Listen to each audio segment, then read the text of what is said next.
دەستگای خێرخوازی بارزانی لە پایتەختی کوردستانە هەنگاوی بچووکدەنی بۆ دڵخۆشکردنی خانەوادە و منداڵە بێنازەکان. خەون دەبینی ژیان بێ هەژاری بێت. هەرچەندە خەونەکەمان مەحاڵە، بەڵام هیوامان ماوە. دەستگای خێرخوازی بارزانی بۆنی ئەو هیوایە بە نیشتیماندا بڵاو دەکاتەوە.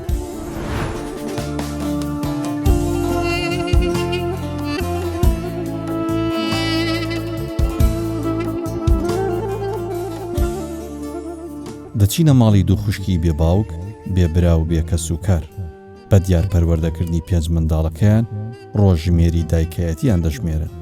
سەرەتا لە دەرگای دراوسەیەکیان دەدەین، ئەویش بە دڵ و قورجێکی پڕەوە باسی ڕۆژگارە تەنگ و هەژارەکەی ئەم دوو دایکەمان بۆ دەکات.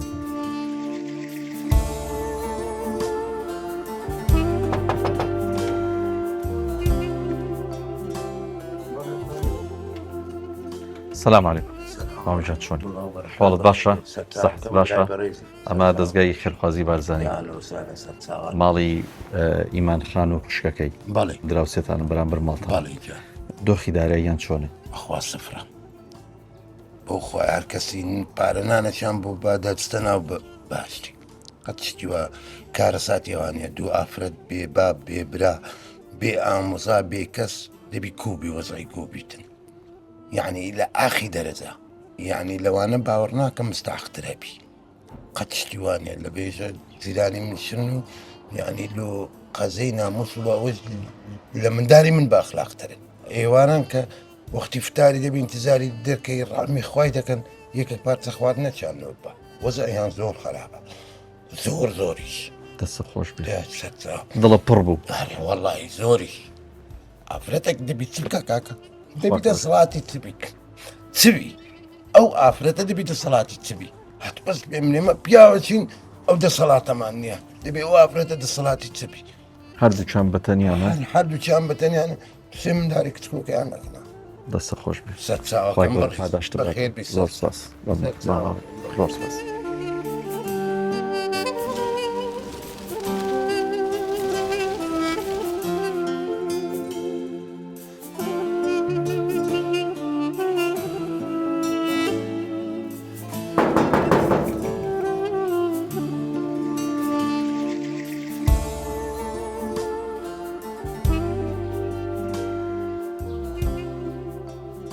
سلام علیکم. سلااو لێ باشیمان خان چۆنە؟ خاڵتان باشە؟ هەر خۆت خوشکەکە دەژینێ؟ بەڵێ.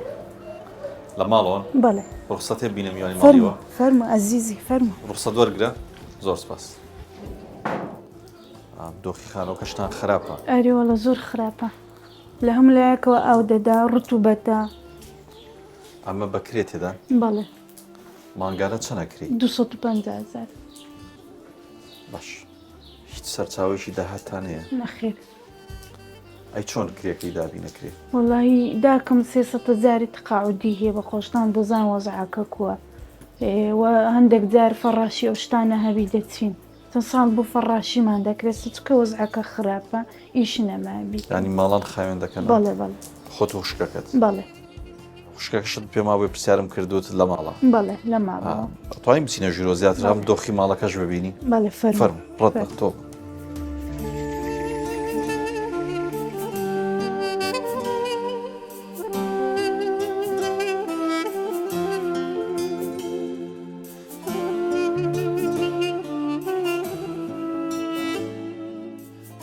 لە ماڵێک داین بۆنی بێکەسی گرتووە، جگە لە هەژاری نەخۆشی دەرگای ژیانی گرتوون.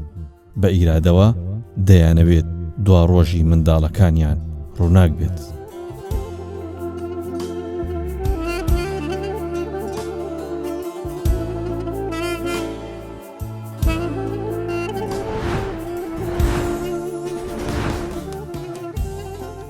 دادەیمان ئەویش دادەیڤانی خوشکە؟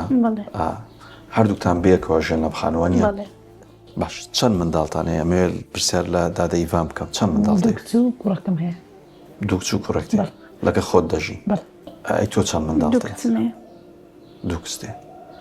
پێم وابێ براشتان نییە؟ ئەمە پرسیارمان کردووە دەستگای خێرخوازی بارزانی. نەمامان هێنە بابیشمان هەیە. با بزانم بەس دایکتانێ بەس دایکمان هەیە. حوت خوشکن بەڵێ باش ماڵی دایکت نزیکە لێرەوە بەڵێ هەر لە لایوی ناین دەخۆن یەک مانگە وڵە یەک مانگ زیاتریشە هەر لە لایوی ناین دەخۆ هیچمان پێ ناکرێ بەس ئەوەندە کرێکەی ئەوە بکەن کرێ و کارەبایەکەر ئەوەندەمان پێ دەکرێت.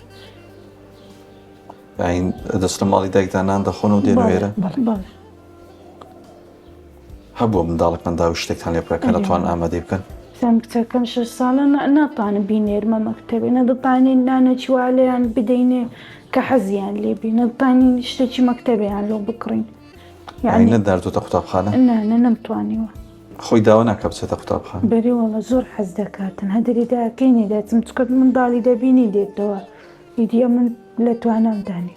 ئەگەر دەستگای خێرخوازی بەرزانی با بڵین ڕێگای ڕۆشن بکاتەوە داهاتوی ڕووناک بکاتەوە قبوڵەکەی بچێتەوە بەرخێندن ئینشاڵڵا ئەمەش هەموو ئاواتمانوەیە دەنگمان بگاتێ لەبەرەوەی خانێکەژمان ئیوەی نێکە ژیانی لێ بکەین ناتوانین کومبارێکی ڕاخین لە هەملایەکی ئاو دەدا لەگە ڕتوبەتی ناتوانین لەگە بۆنی بەحاوێنەوە کرێکەشی زۆرە سەرڕای و خانۆکەش خراپ ئەوڵەت 150 ناتوان نازانین کو بەچ پێی بکەین هەبووە سەرماگان نەتوان کرێکە دابین بکەن ناوەڵە ناتوانانی هەم جاری دەبی بە تاخیری بازار حاڵی دەبی داکم یارمەتی مامدەیان بچینە فەڕاشی لە توانای خۆماندا دەبی بە زۆری ئیشەکەی بکەین پێشمان نەکرێتن ئیشی کارگوزاری ماڵان دەکەن بەڵێ بەڵام ئێستا نیکەن ناتوانم من ئەم پشتم ئازاری هەیە ئەمیش ئەو چاوی لە دەستدایە زۆربەی ماڵەکان ئیشم پێ ناکەن دەرم چاوت نبینیتم بە باشی خایەن ناکەی دەرەو مەسوولیەتی هەڵ ناگرین ئەمە نەوەک شتەکرد لێ بیتن چاوێکدی نبینیە هەردووچێتی چاوی چەپەم وەزئی خراپە لە 103 دەبینم بە عینەکەوە ئەی بۆ عینەکە لە چاو نیە لێم شکایە مێژە چەندێک عینەکە لە شکاوە تقریباً 6 مانگ زیاترە نەتوانی و عینیشێک بکڕی بۆ چاوت ناتوانم گرانە باش جگە لە چاوت پێم وایە نەخۆشی تری شتەیە کێشەی مەعیدەت هەیە بەڵێ ڤایرۆزی مەعیدەم هەیە ئەویش چوویتە بۆ لای دکتۆر تقریباً 4 ساڵ زیاترە نەوتانی بچم سەردانی بکەمەوە گرانە زۆر تێچۆکەی گرانە بەڵێ ئەی چۆن بۆ هەموو ئازارەوە تۆ عینەکە لە چاو نەبێت چاوێکت 103 دەبینەوە نییە مەجبورم چ بکەم هیچ چارە شتێدان نیە ئەجلێ بە منداڵەکانیش دەبی بەهێزبی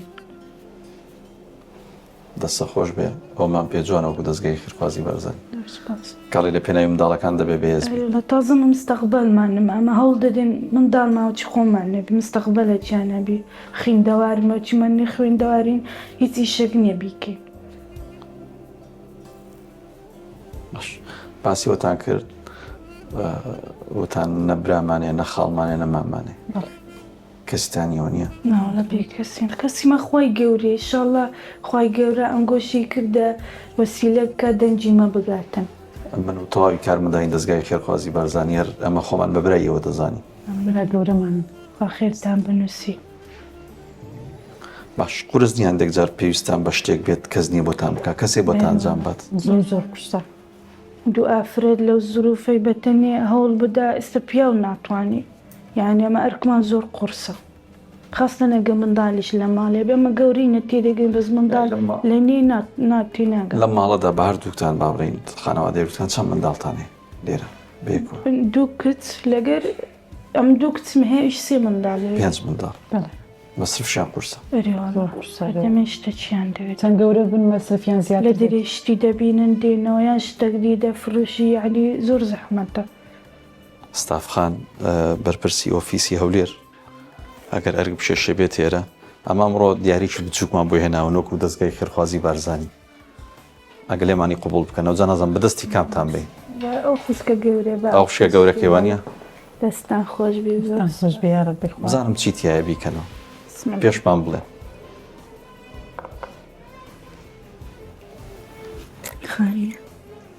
خوا لێتان ڕازی بێیارە بخوا جەزاکە الله خوا ڕێژی هەمووتان بداتەوە ئینشەڵڵا پیرۆستان بێ شایەنیەوە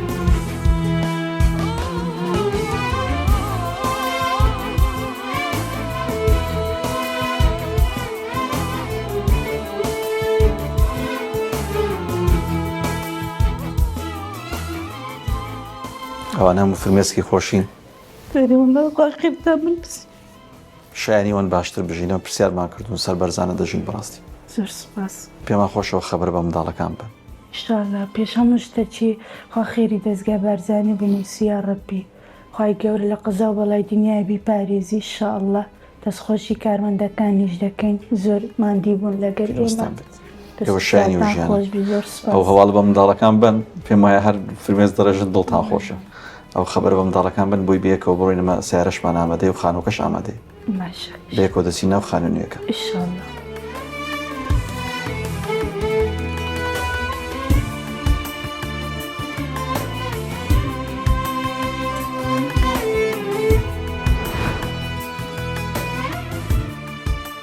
خانیمان لۆ دەرس کچم هەر داستان دەکرد مراد حاصل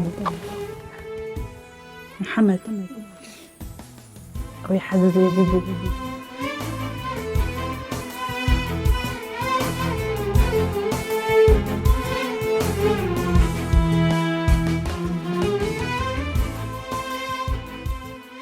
لە یاری دەستی ڕۆژگاردا ئەم جارە دادە ئیمان و دادە ئیڤان و منداڵەکانیان براوەی ژیانوکی نییە بوون ئەماش بە پاڵپشتی و هیمەتی دەستگای خێرخوازی بارزانی بوون بە براوەی ژیانێکی شایستەتر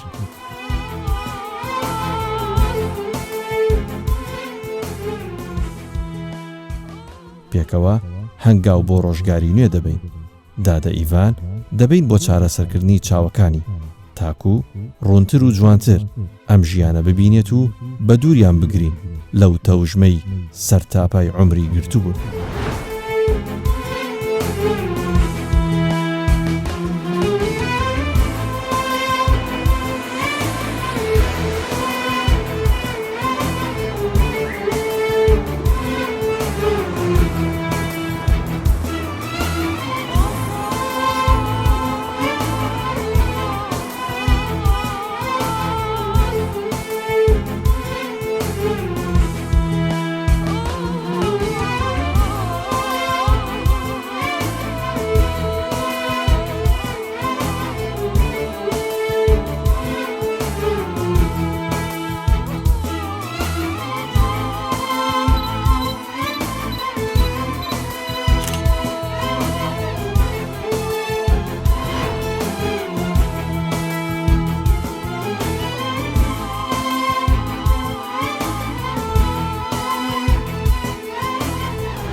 بەخێر بن بۆ ماڵی خۆتان هیوادارم ماڵەکەتان بەدڵ بێ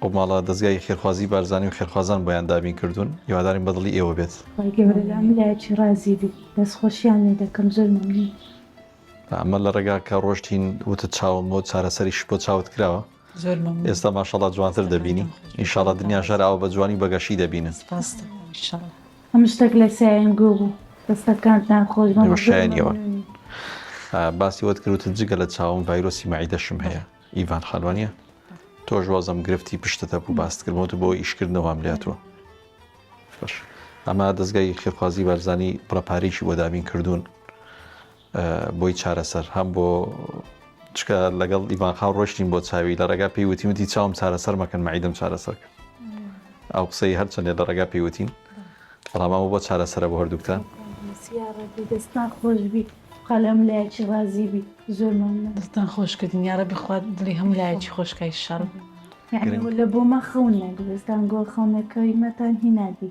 دەستەکانتان خۆش بی. سوپاس بۆخوا کە بە دڵی ئێوەیە. بکەم دوعای خێرتان لێ بکەم هەر کەمە. باسی ئەوت کرد ئیمان خانوتت منداڵەکەم تەمەنی 6 ساڵە بەڵام ناچێتە قوتابخانە و زۆر جاداوەشم لێ دەکات بەڵام ئیمکانیەتم نەبووە. دەستگای خێرخوازی بارزانی توانیوەتی کە تەواوی پێداویستەکانی قوتابخانی بۆ دابیم بکات.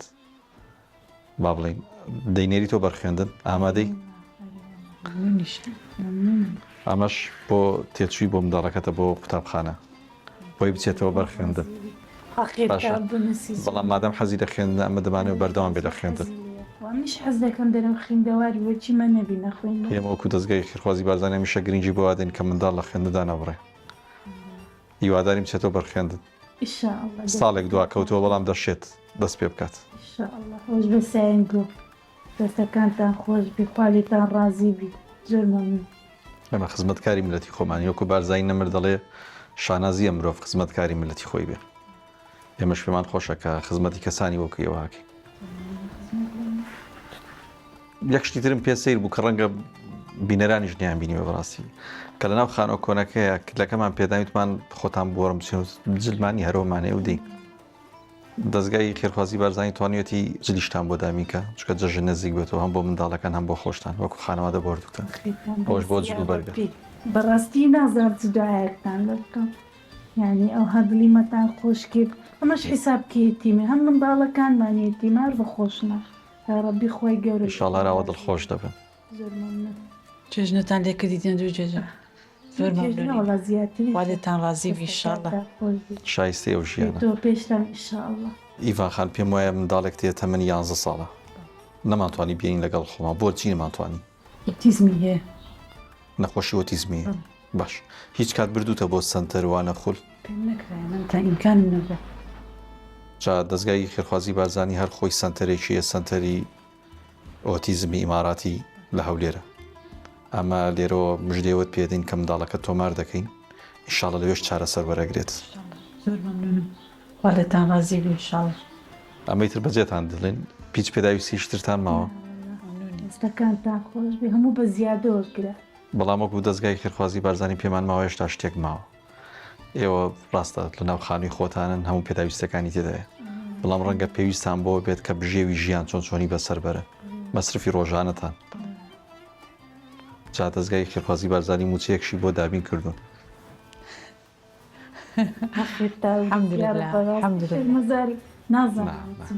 سەربەرزین بێەوە ئەوش بۆ موچەکەیە ئیترێمە بەجێتان دێڵین پێتان دەڵی ماڵتان ئاوابێت خواتان لەگەڵ.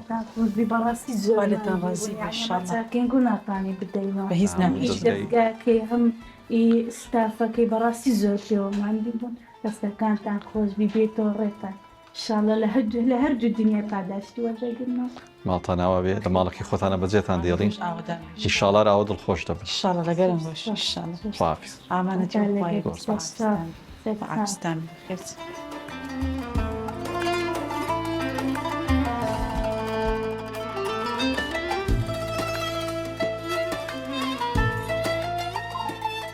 بارزانی نەمر دەڵێت شانازیە بۆ مرۆڤ خزمەتکاری ملەتی خۆی بێت.